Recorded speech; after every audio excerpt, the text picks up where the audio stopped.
MIDI.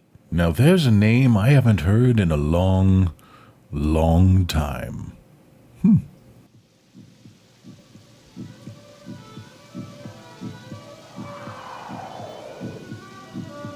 As opposed to slut games.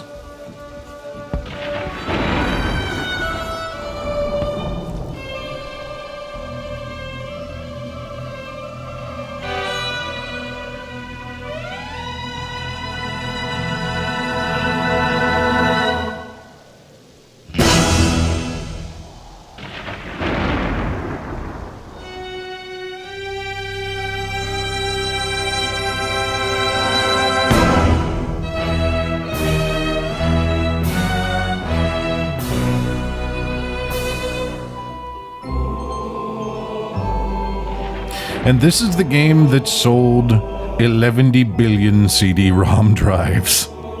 Hi, welcome to Old Guy Games. My name is Scott, and we are taking a quick look at the seventh guest.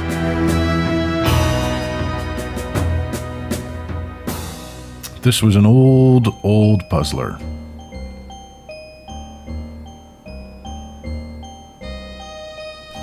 He was a drifter, moving from town to town, robbing a gas station here, a grocery store there, until one night.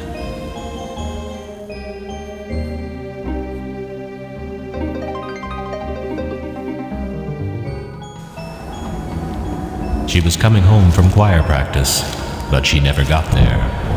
Stoff took her purse and ran away. Spent, Stoff had to run and hide. He sunk even lower. He had nothing. No life, no possessions, no dreams.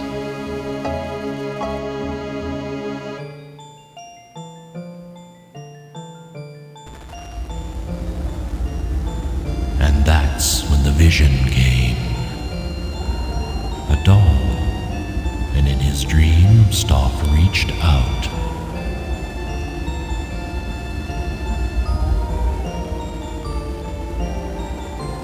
It was a gift.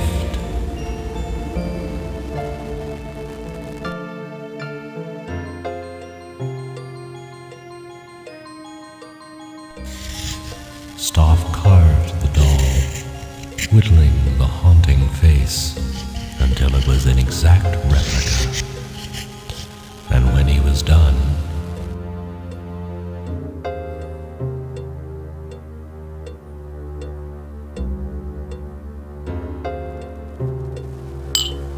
Stoff went to town, to a bar.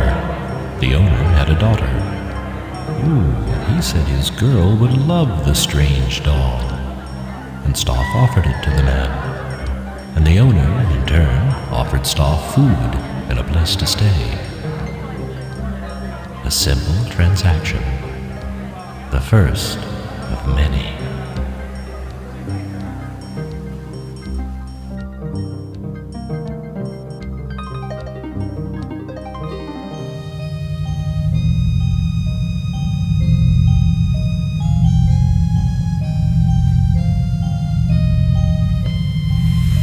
That night, Stoff had another vision.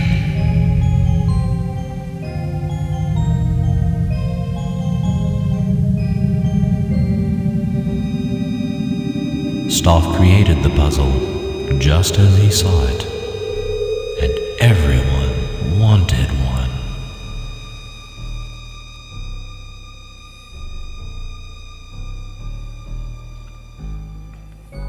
Stoff opened up a shop because everyone wanted a Stoff toy. Every boy and girl in the town, from all the neighboring towns. A Stoff toy is a toy for life, people said, and no two are alike. Everyone loved his unique toys. Henry Stoff grew wealthy, but then the strange virus came, and some of the children started dying. It's always too good to be true.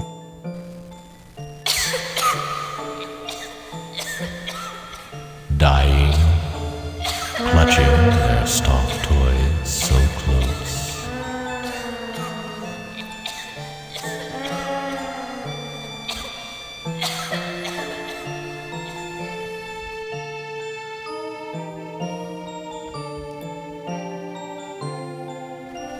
And there was this one last vision, a last dream of a great house, a mansion that the wealthy toy maker was to build. A strange house, a house that scared people.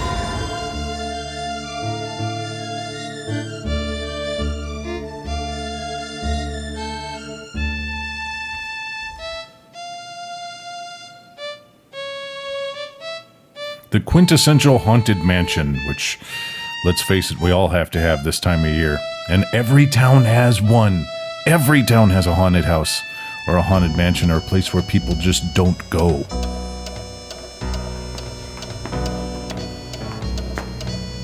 My, isn't this a cheery place? And these long intro movies with lots of pauses. Typical for the day. 1993. Edward, I'm not sure we should have been here today. Why? Because it's a spooky old house? Don't worry, dear. I'll watch out for you.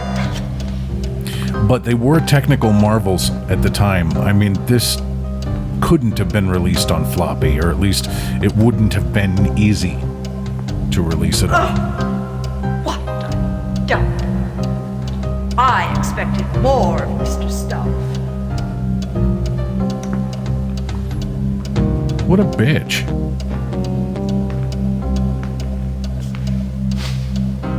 And Lord, it smells awful too. See? What's Stoff been doing here? Dying, apparently.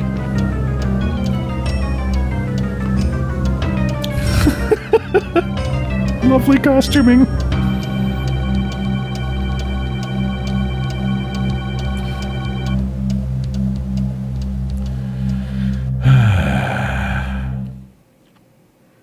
So here we are. We are the seventh guest. Get here. I remember nothing. And this is by far the way the game goes.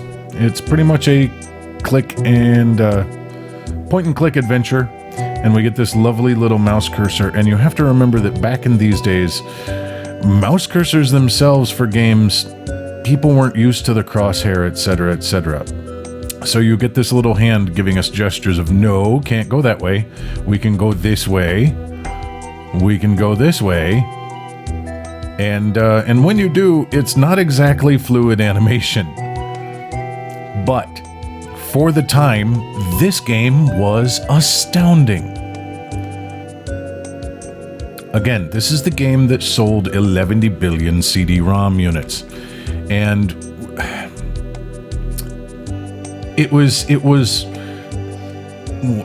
developed by Trilobite in 1993, and when Trilobite put it together, they had it in their brain of it's going to be a CD-ROM only release, and Virgin Interactive said no, we got to have a floppy version. And after a while, they kind of realized that, hey, this isn't possible. It's a nice little puzzler, and we're not going to play through the whole thing today, but I just wanted you guys to see the way these graphics were. Not exactly clear. I guess our host wants us to fend for ourselves. Oh, I've tasted better fare. At least he left his regrets. I'll show you mine if you show me yours. Hot. I don't know. Oh, it says that we're each to have a piece. Exactly the same, including the symbols. What? That's impossible.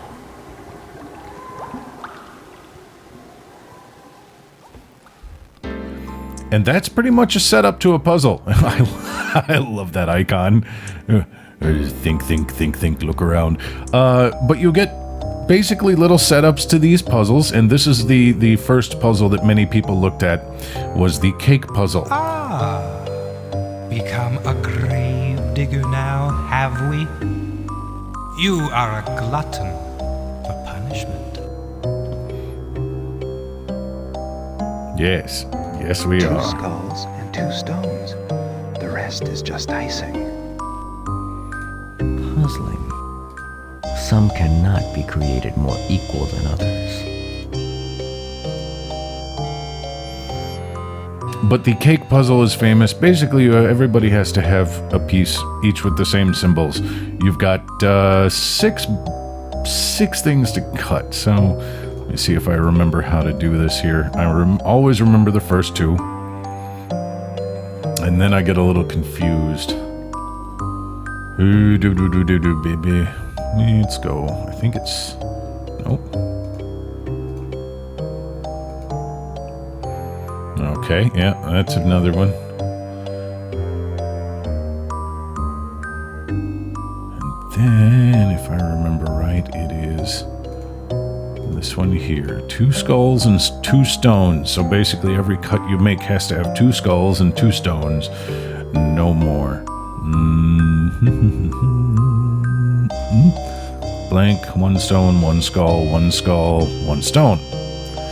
And that leaves us the 6th cut, which 2 stones, 2 skulls, and a blank piece. Yay! And that's our entire cake. There.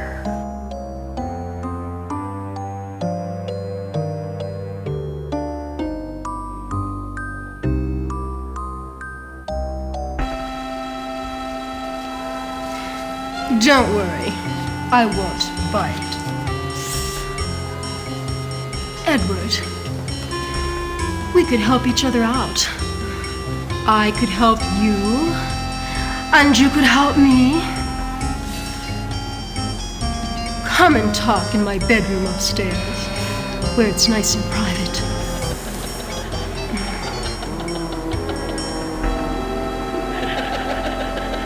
Subtle imagery.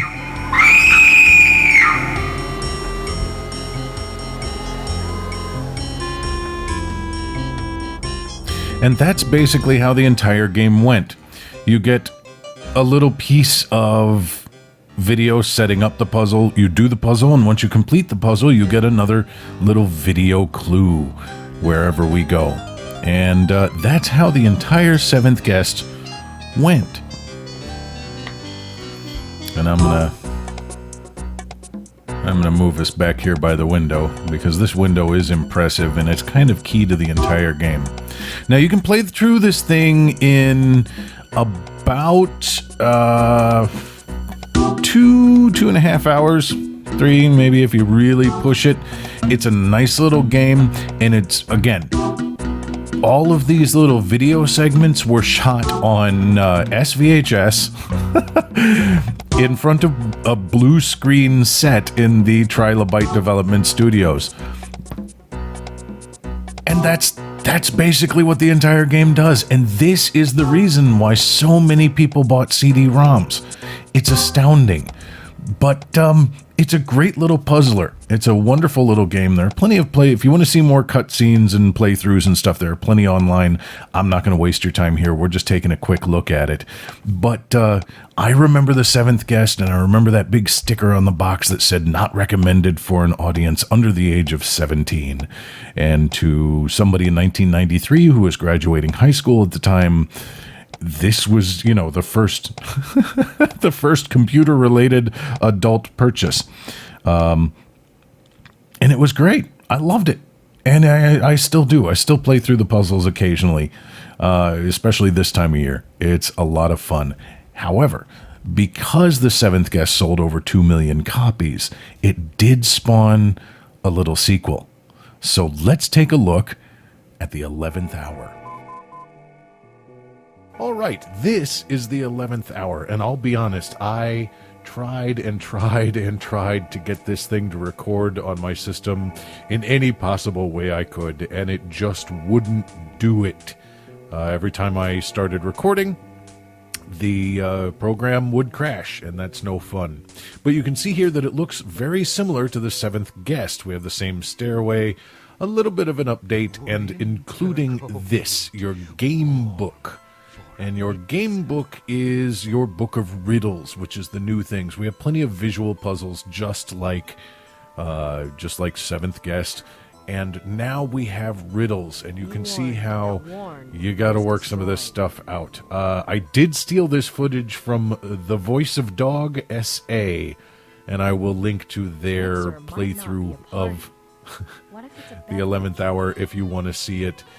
But yeah, that's what it really comes down to for the 7th guest in the 11th hour. This was a graphical update, an addition of riddles instead of not instead of, but in addition to the visual puzzles, and you spent a lot of time on this particular screen, your little, again, game book. It's I guess it's emulating a very specialized laptop where you keep all of your map, your inventory, everything else that comes through, and otherwise it looks a whole lot of the same.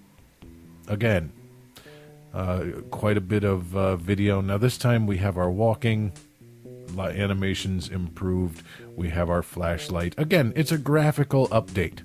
That was the main part of it. And it did not sell as well as 7th Guest, not by a long shot. But it was a decent, it was a decent sequel. The soundtrack isn't too bad, and yeah, here's your full motion video. This time, instead of being shot in front of blue screen, they used real sets and kind of separated it out from the mansion. Whereas with 7th Guest, they did it all in front of blue screens and superimposed the actors and everything like that. Here we get full sets, full acting, in quotes. But there we go. That would be the 11th Guest. Again, available on Steam, not very expensive, also available on Good Old Games. Easy to get running, impossible to well, I can't say impossible, because look, we're looking at a recording of it now that I'm doing a voiceover. Darn near impossible for me to get recording. But fun. It's not bad. It's not a great puzzler, but it's not bad. So if you're in the mood for something a little spooky with a lot of camp to it, this may be the one for you. So this has been Old Guy Games. Thanks once again to ThevoiceofdogSA for the Let's Play of this 11th hour and for allowing me to get this footage, even though he doesn't know me from Adam and probably doesn't know I did this. So check out his channel, watch through the 11th hour. It's interesting at the very, at the very least. So, yeah. Thanks a bunch for joining me. I'll catch you guys soon, where we're going to take a quick look at one of my favorite authors of all time and his game, which is depressing as hell. Even more depressing than a game about a roach. Bye, guys.